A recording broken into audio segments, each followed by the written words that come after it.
tardes, bienvenidos a TEA TV. Nuestra invitada de hoy es la diputada nacional por el GEN y candidata a gobernadora bonaerense por el Frente Amplio Progresista, Margarita Stolbizer. Antes de comenzar la entrevista, compartimos con ustedes algunos de los aspectos más destacados de su trayectoria política. Margarita Rosa Stolbizer nació el 17 de marzo de 1955 en la localidad bonaerense de Morón. Empezó su militancia política en la Juventud Radical. Fue directora del área Acción Social y Minoridad de su ciudad natal desde 1983 hasta 1985, cuando resultó electa como concejal. Fue elegida diputada nacional en 1997 por la Unión Cívica Radical. Ejerció 2 mandatos consecutivos como legisladora y fue premiada por su labor parlamentaria. Actualmente es diputada nacional, cargo que obtuvo en 2009 cuando encabezó la lista de legisladores del Acuerdo Cívico y Social, extinta alianza electoral conformada por la Coalición Cívica y la Unión Cívica Radical. En este momento se encuentra distanciada de Carrió y es candidata a gobernadora bonaerense por el Frente Amplio Progresista, integrado por Proyecto Sur, el socialismo y otras fuerzas de centroizquierda.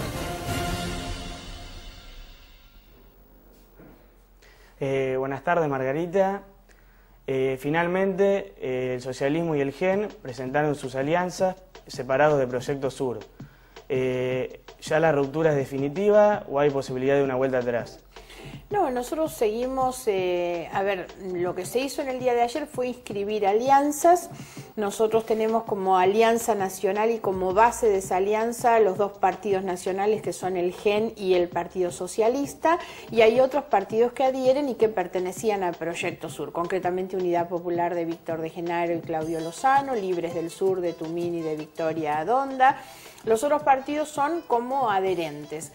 Pino Solana sigue siendo una pata fundamental de un frente que siempre dijimos nuestra mayor fortaleza son las elecciones de Pino Solanas en Capital, Luis Juez en Córdoba y el frente de Wiener y Bonfatti en la provincia de Santa Fe, porque estas 3 son elecciones previas que le dan mucha fortaleza al frente. Por lo tanto, no hay nada roto en este momento y las desinteligencias están puntualizadas hoy en la provincia de Buenos Aires en el armado de esa lista y para eso hay tiempo hasta el 25 de junio.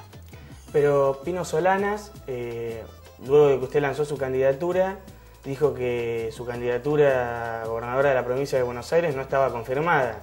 Así que un poco contradijo su lanzamiento por la provincia. ¿Cómo toma usted esto? No, la verdad es que Pino, digamos, y su fuerza tenían aspiraciones de ubicar ellos en ese lugar a Mario Cafiero como candidato y no está mal que cada fuerza tenga sus aspiraciones, pero esto normalmente se resolvió. Todos saben que la idea era inicialmente que yo fuera compañera de Wiener como candidata a vicepresidenta, pero después evaluamos que el conocimiento que tengo de la provincia de Buenos Aires debía también ponerse en este momento a disposición de la elección de la provincia. Entonces, bueno, entre todos me pidieron que fuera por la provincia, me pareció que era razonable y así quedó, pero eso no complica para nada el armado del frente. Teniendo en cuenta, bueno, estas contradicciones que, si bien como usted señala, no son grandes ni implican que vaya a haber una ruptura. No. El GEN ya hizo alianzas con la Coalición Cívica y el radicalismo que no perduraron en el tiempo. ¿Por qué los ciudadanos deben confiar en que no pasará lo mismo con este nuevo frente electoral? A ver, primera cuestión por esto justamente que se decía al final, son frentes electorales. La propia ley electoral y de partidos políticos dice que las alianzas que se inscriben, como las que se inscribieron ayer, la propia ley las llama alianzas transitorias. Se llaman alianzas transitorias porque son alianzas de partidos políticos distintos que se construyen para el momento electoral.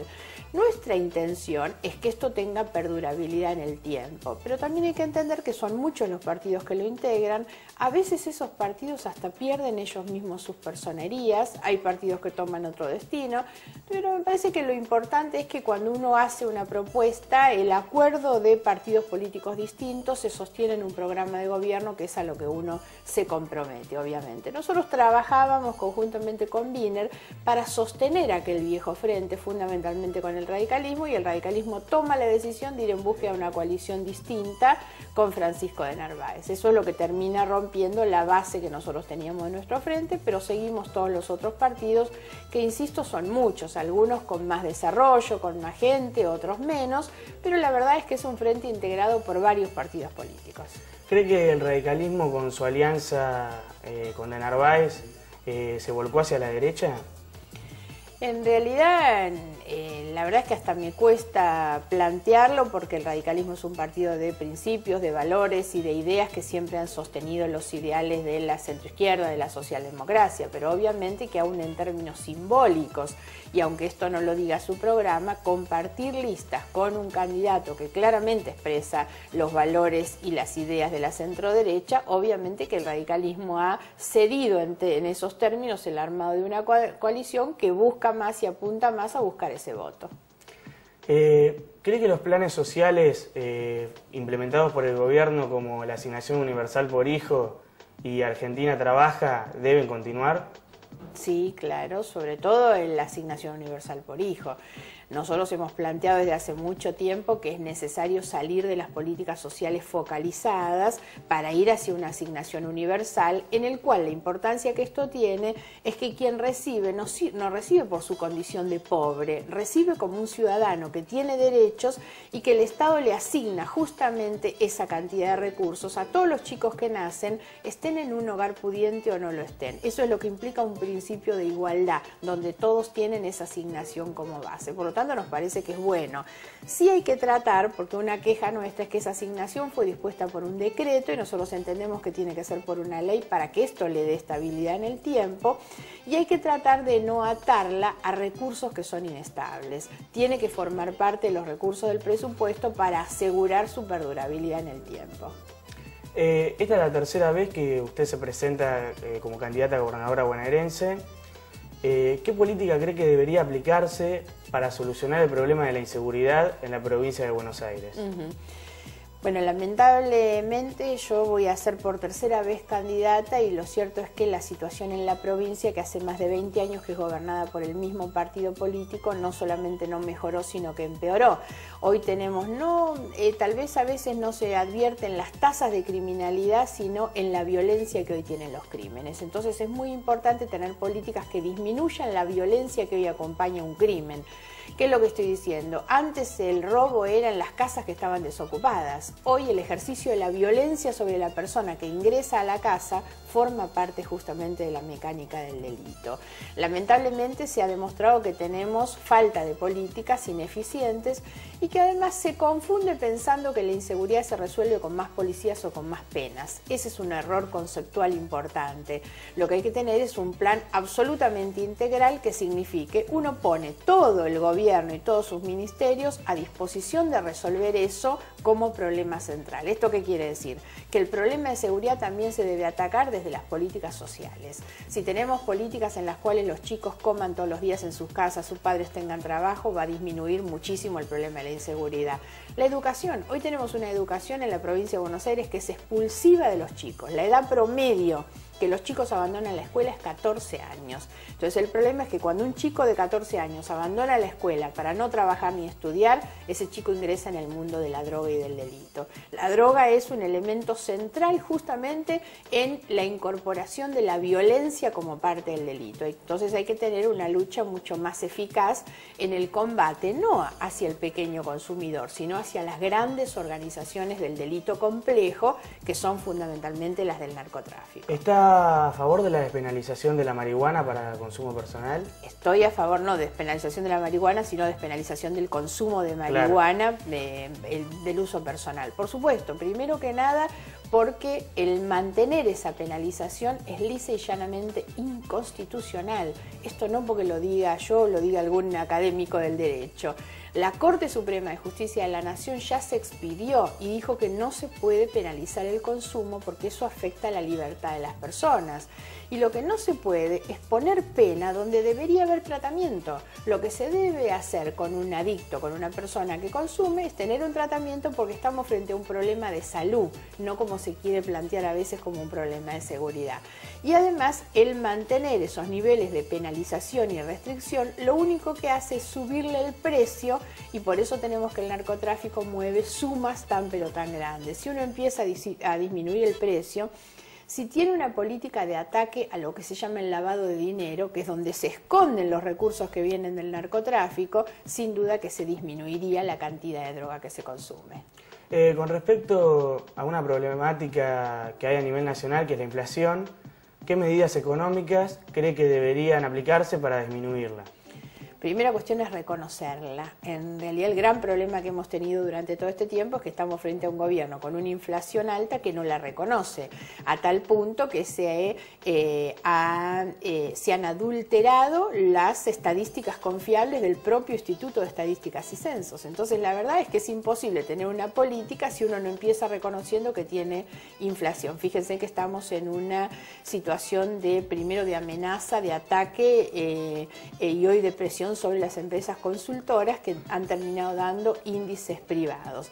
Las políticas, la primera tiene que ser la de un mayor control sobre el gasto público, obviamente. Lo otro es la política monetaria. Este es un banco central que no cumple con su función primordial, que es mantener la estabilidad de la moneda, sobre todo en función a lo que valen las otras monedas, ¿no? Con respecto... Y una cosita corta más. En este punto, lo central es crear un Consejo Económico Social que haga que organizaciones sindicales y organizaciones empresarias acuerden las políticas económicas, sobre todo vinculadas con lo salarial, porque eso también es lo que provoca que se dispare la inflación. Usted mencionaba la asignación universal por hijo como un aspecto positivo del gobierno, si bien había cosas que había que modificar. Sí. ¿Qué otros aspectos positivos encuentra el gobierno? A ver, digamos, en uno de los temas centrales para mí, que es la educación, este gobierno impulsó una ley que es una ley modelo en toda la región, que es una ley de financiamiento educativo. Argentina tiene una ley de financiamiento educativo que asegura un porcentaje muy alto del PBI destinado a la educación. Esto es muy bueno.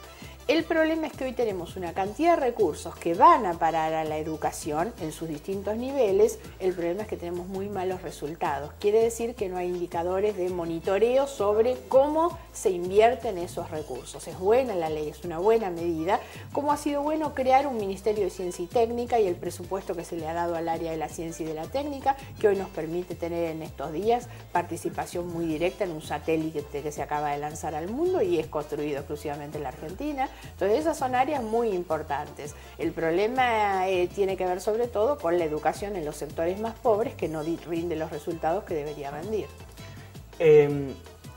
Con respecto a si hubiese una eventual segunda vuelta entre Cristina y Ricardo Alfonsín, ¿a quién apoyaría?